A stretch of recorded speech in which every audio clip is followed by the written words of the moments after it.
Chapter 3. Professor Nestov Barstenson was getting ready to leave home for work. It used to take at least an hour to get to work in the carriage pulled by his favorite two steeds in his barn. But ever since he was able to obtain one of the new self-propelled ambulators, the ride to his laboratory at the University of Smyrna now only took about 15 minutes. Having worked there in the astrophysics department for most of his professional life, Barstenson is rather familiar with long, quiet days and nights observing the heavens through massive telescopes and trying to unlock the secrets of the universe by what he sees.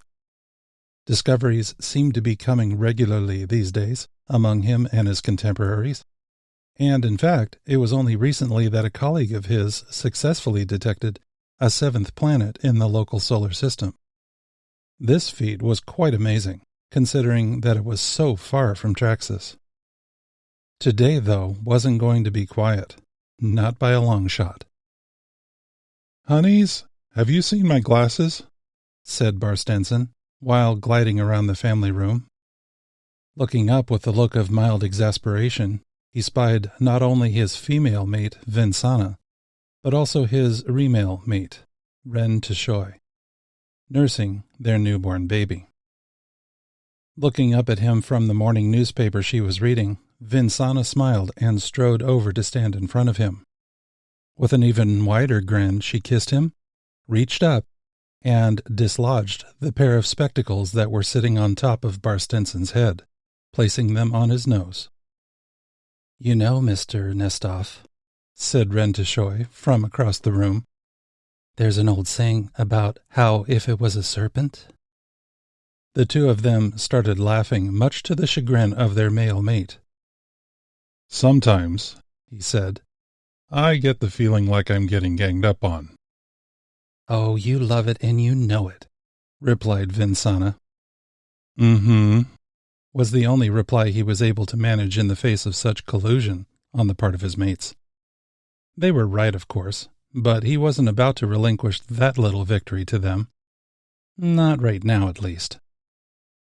Once the overall level of laughter died down, Vinsana then asked, "So what are you going to be doing today, our husband?" Barstenson thought about his answer for a moment while taking a bite of his toast.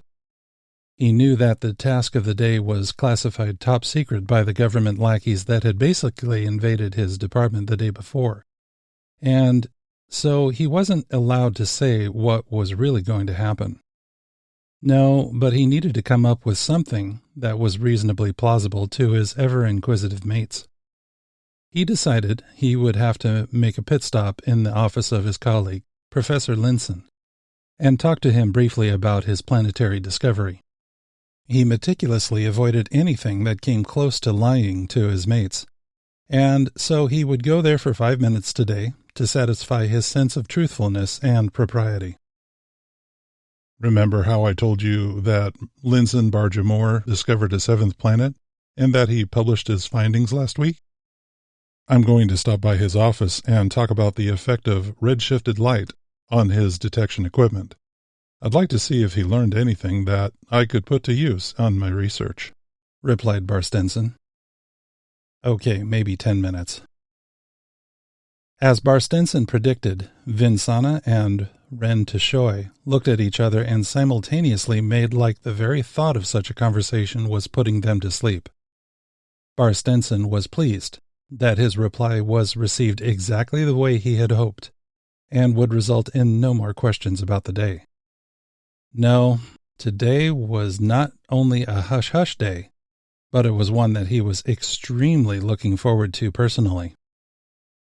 The next 10 minutes consisted of him listening to his mates discussing what they were planning on doing that day, and him mildly paying attention to the subject matter.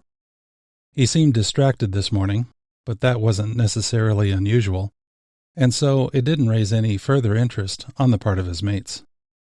All too soon, it was time to make his way to the lab, and so, donning his hat and coat, he bid farewell to his mates and left for work. It only took about 10 minutes to get to the lab today, and it was one of those trips where, after you get there, you can't remember the trip itself. Thinking about it, he decided that he needed to be more careful traveling at such high speeds. No need to risk life and limb in these ambulators. Once he entered the building and made it to his office, he dropped his hat and coat on his chair and went straight to the observation room, where the object of interest had been laying since the day before. A couple of his grad students were already there talking amongst themselves while looking it over. They weren't touching it, of course, since Professor Nestov wasn't there, and he was the head of the team that was asked to determine what this thing was. But still, that couldn't quell their excitement over what it could possibly be. "Gentlemen," said Barstenson as he approached the two hovering over the object. "Professor," said each as they stood back away from it, as if they were possibly doing something they shouldn't have been, which they weren't. There before them was the object of interest, and, slowly, almost reverently, Barstenson approached it as it lay on a soft mat on top of an observation table. It appeared to be a smoothly rounded object that was roughly cylindrical in shape, and it had a metallic silver outer shell. On the side of the object were two appendages that appeared to be fully articulatable. However, it was obvious that they could be folded back into the body of the object as if it needed to allow for an aerodynamic shape. That this was a robotic probe was clear, but its goals were not. There were markings on the outside of the object, and there also appeared to be what one would call a head unit on one end that seemed like it was built to spin around in any direction. On the other end were tracks and wheels that allowed for it to move.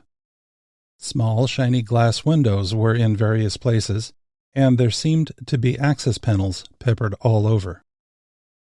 As he was setting down his briefcase, he looked over to the object and said, "So, what do we know so far?" "Well," said the student on the left, "we know that it was discovered by two hikers in the upper altitudes of the Emrys National Forest. They said that they had decided to go off-trail for a while to, explore." The grad student glanced to the other, and the other let off a small smile.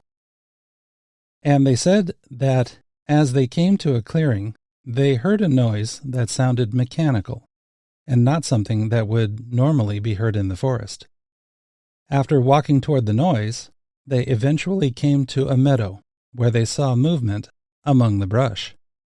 They quietly came up toward it and saw it moving around, unaware they were there." Pointing at what appeared to be an appendage coming out of the side of the object, the other grad student then said, "Yeah, and they said that these arms were moving back and forth, taking things from around it." "Taking things?" asked Professor Nestov. "Yes," replied the first student.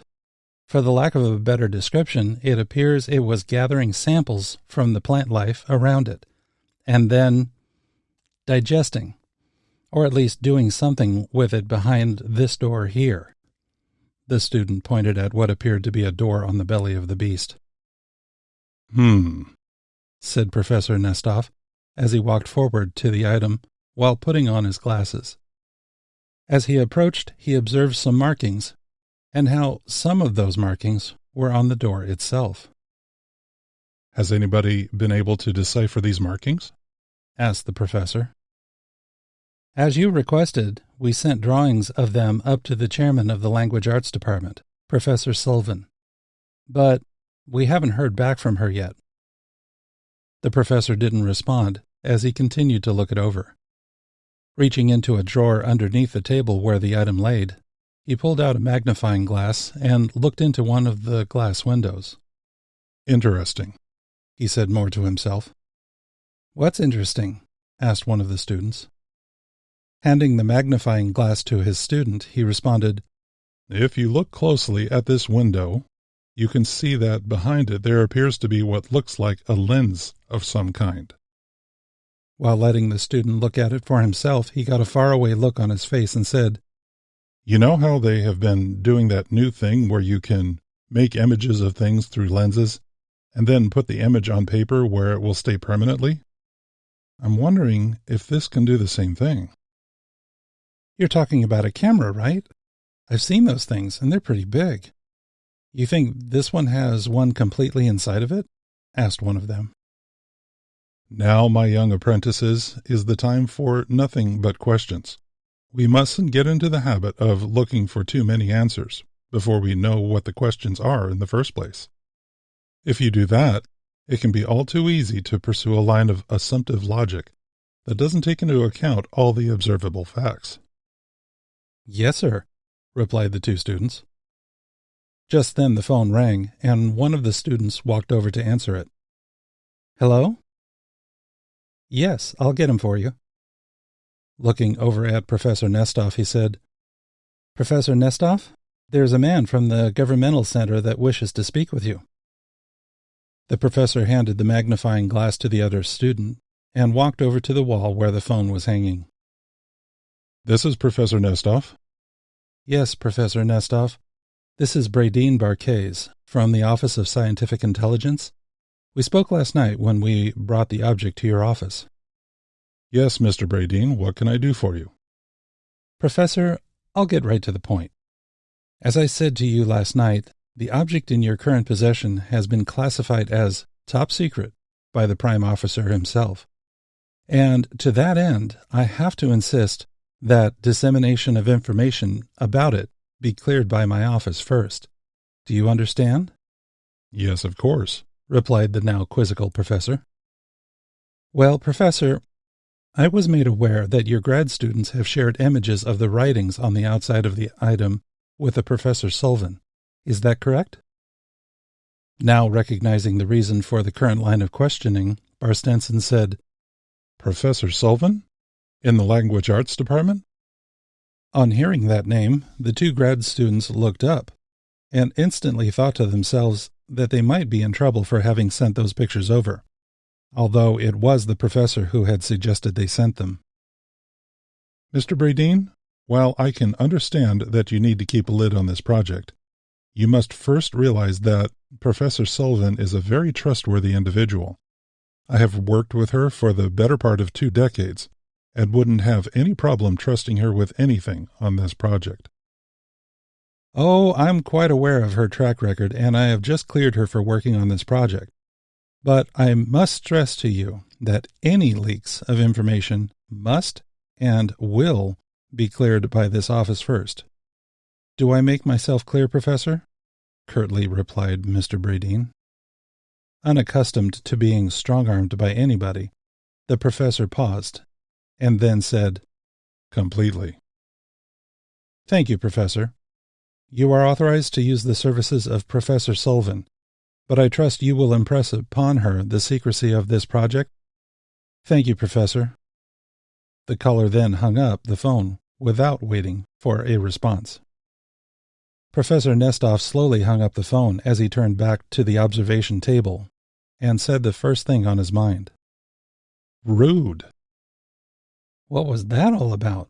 Asked the tentative grad student, fully expecting to be chewed out for having shared that information with the language arts director. It was one of those suits that dropped this thing off last night. Apparently, they want full control over who hears anything about it. We have to clear any dissemination of information about it with their office first. Sorry for getting you in trouble, Professor, said one of the students. Yeah, don't worry about it, replied the professor with a conciliatory tone. He knew that he wouldn't get the best the students had to offer if they were worried about every step they took. The now relieved students went back to their observations. One of them walked around to the other side of the object and took another picture of some similar markings. Would it be all right if I sent this picture to Professor Sullivan, too? Yes, replied Barstenson. She's been cleared for... Just then the phone rang again. The phone ringing so much was something that didn't happen very often at all in this department. Picking up the phone himself, since he was still close to it, Barstenson answered. Astrophysics. Professor Nestoff here. Yes, Professor Nestoff. You're just the person I want to talk to. This is Professor Sullivan from the Language Arts Department. Yes, Professor. I'm glad you called too. I was just on the phone with the Department of Scientific Intelligence, and they asked you to make sure I know that this is classified information. I know. I was made quite aware of that myself by one of them this morning, interrupted Professor Sullivan. They got to you too, huh? Laughing, she replied, yes. They seem to be very good at keeping the lid on things, even if they don't know what they're keeping the lid on. Yeah, agreed Barstenson. Seems like the name Office of Scientific Intelligence is somewhat of an oxymoron, isn't it? The two of them shared a small amount of laughter. I suppose it is. But, in fact, that is why I was calling. Or rather, the pictures your students sent is why I'm calling. I've been looking over these markings all morning, and I can't place it as any known writing, either modern or ancient. It's something that is completely unknown to me. Are you sure it wasn't placed there as a prank? I'm sure, answered Barstenson. He then added, This thing appears to be legitimate, and the more I observe, the more questions are raised. Interesting. Would you mind if I came by to get a closer look at it? Asked the language arts professor. Not at all, answered Barstenson. It would be my pleasure. The monkeys at the governmental center have cleared you for this project, but I'm afraid you'll have to come alone, since nobody else can know about this. Not a problem, came the reply. I'll be right over. They shared a parting greeting, and after hanging up the phone, Barstenson came back over to the table. So, after the hikers found it, what happened next? Asked the professor.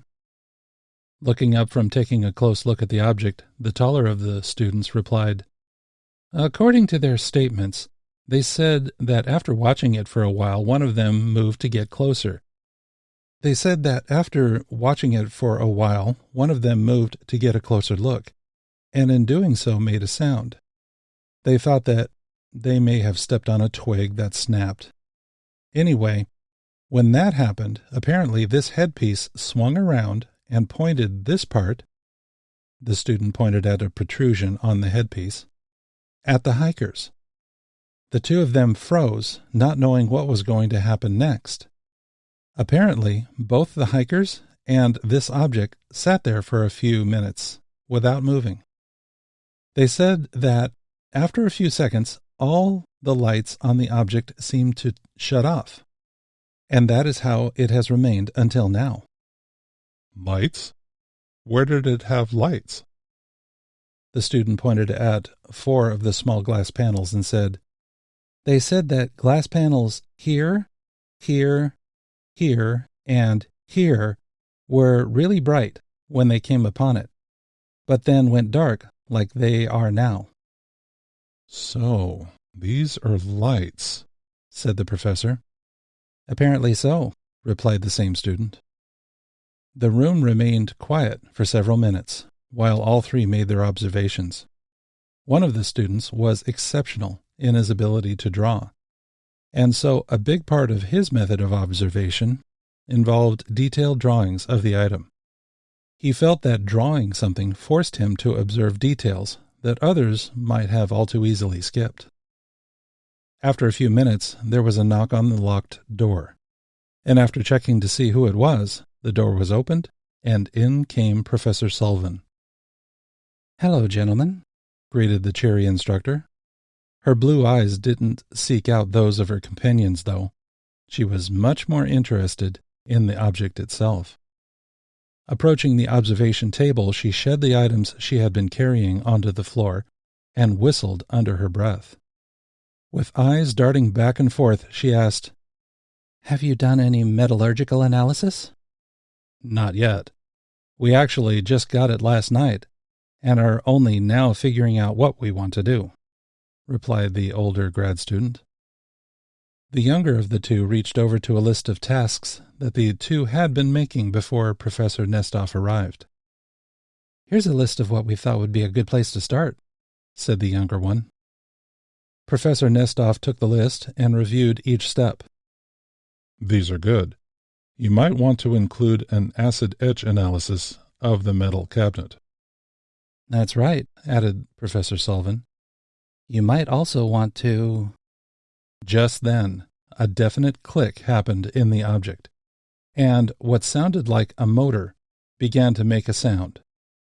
All in the room froze and watched the object to see if there was anything that was going to change. After about 15 seconds, the bravest of the group, who happened to be the visiting professor, started to take a step towards the object, when all of a sudden, one by one, each of the glass panels on the front of the unit lit up.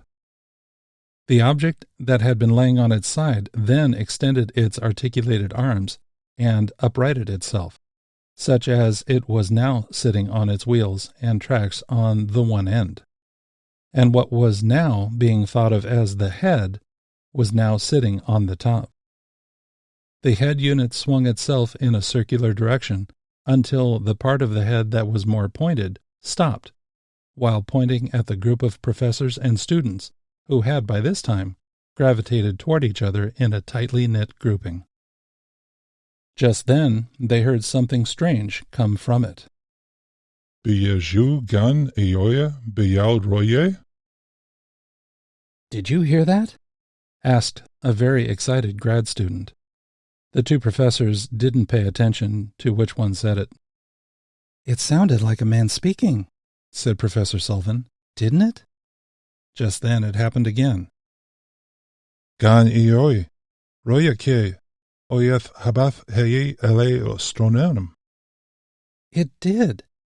It sounds like a man talking, but it's a language I've never heard before, added the very excited linguistics professor. Professor Nestoff mentally noted that if this professor hadn't ever heard it before, it must be something that wasn't from anywhere around here. Barstenson approached the object and spoke. My name is Professor Nestoff Barstenson. Who are you? After a few seconds, another set of sounds came from the unit. Professor Nestoff looked around himself to the others in the room to see if anybody knew what was being said, but the bewildered looks on the faces that he found told him they were just as lost as he was. Looking back at the object, he said, I'm sorry. I don't know what you're saying. Meanwhile, far away from Traxxas, at Gessia headquarters, planet of Galimar. Endarth sat back from his terminal and let out a big breath of hot air. He hadn't actually realized that he was barely breathing, but his lungs had to have a reprieve, and they made their needs known in no uncertain terms. He had arrived at work that evening with the greatly laudable and prestigious, yet equally boring job of monitoring the data feeds from a few of the deep space probes that had been sent out to some planets that had been spied as candidate planets where vegetative life might be found. It was his job to quantify the data that came in and to contribute to an overall list of planets where Galimar might one day visit to explore and discover more about the universe around them.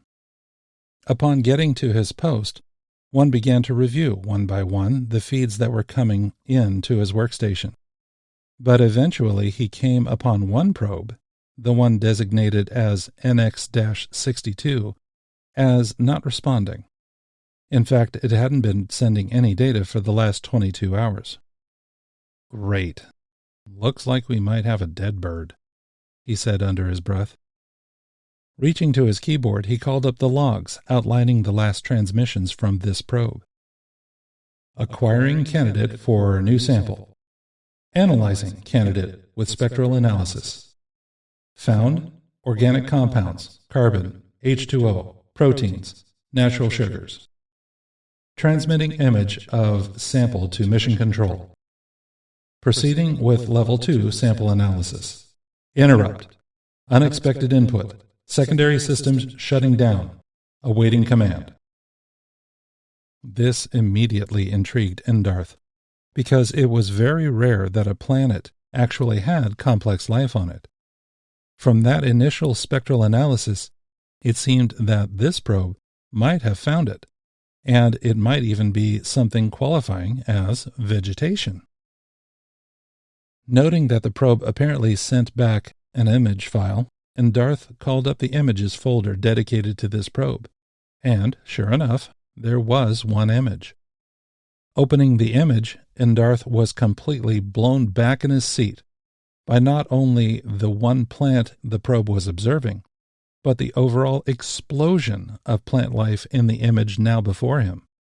There were plants and shrubbery in the foreground, but in the background was an immense stand of very tall trees. Realizing that he was onto something now, he then noted again that the probe had stopped sending back information. Knowing that this was already something that would probably merit the additional investigation of the higher-ups, he tried to get the probe back online by sending a restart command. The command to restart the system and return video and audio streams from the environment around was sent, and when connection was established, the interchange between him and the beings on the other end was nothing less than electrifying. It appeared that the probe had been transported into a room, and the room contained beings that were trying to talk. He couldn't understand them, which was frustrating, of course, but this was a landmark moment, and he knew that at that moment he was the only person on Galimar who knew that intelligent life existed on planets other than Galimar. Being that his was an entry-level position, he was assigned to the overnight duties, and so most of the personnel at Cassia, the Galimarian Space Exploration Agency, were all safely at home tucked away in bed. There was literally never any reason for him to bother his superiors for anything, but now was the exception to the rule. Leaning over to the communications panel next to him, he dialed the number to his superior. A very sleepy voice answered. Hello?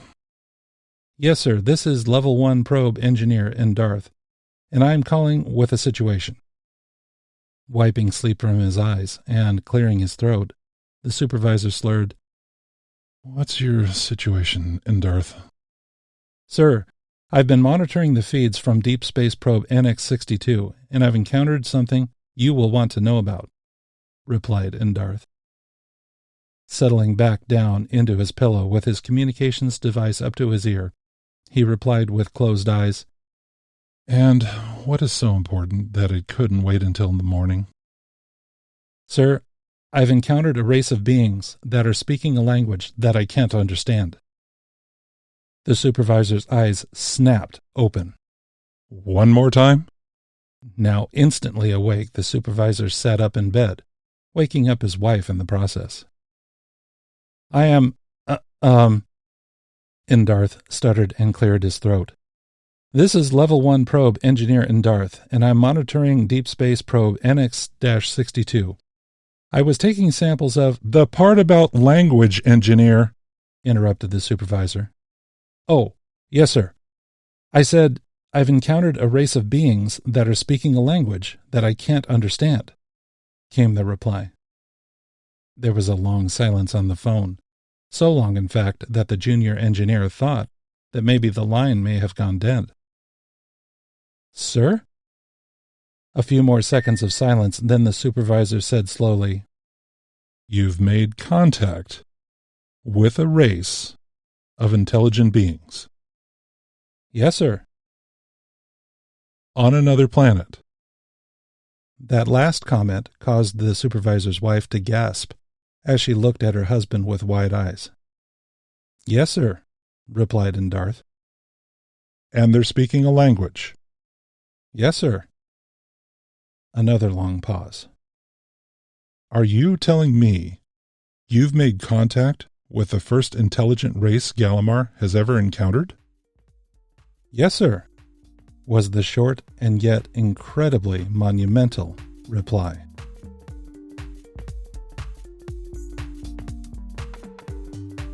Hey, fellow Galimarians, this is Dan Adrian, and I just wanted to say thank you for listening to my book. If you can, please click like down below because it really helps me bring these videos to you and lets me know what you like. Also, if you haven't already, please subscribe and click on the bell so that you'll get notified when I release more chapters.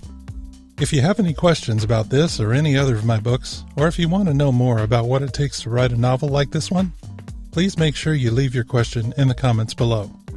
Thanks again. I'll see you soon.